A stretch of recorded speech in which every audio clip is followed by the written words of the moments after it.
কি হুজুর আজকে দাওয়াত কয়টা? কি বললেন? এটা কি বলতে চাইলেন হুজুরকে? কোন আলেমে দিনকে কি বললেন? হুজুর আমনুর আর কিতা একটা একটা দাওয়াত খাওয়ান। তো আপনি বৈশা দাওয়াত খায় কেমনে বা শুইয়া দাওয়াত কেমনে খায়? আপনি সিস্টেম বলে দেন।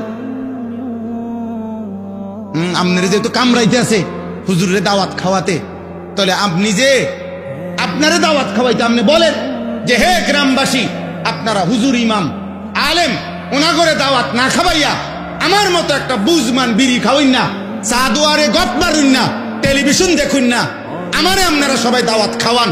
আপনি বলেন আপনারে খাওয়াইলে আমার সমস্যা কি? কথা বলেন না। আপনারে যদি গ্রামবাসী দাওয়াত খাওয়ায় আমার অসুবিধা কি? কিন্তু আপনি এটা কি বললেন?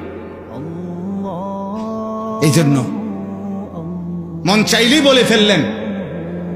হ্যাঁ, আপনি মুখ দিয়ে আসছে বলেই বলে ফেললেন। সাবধান।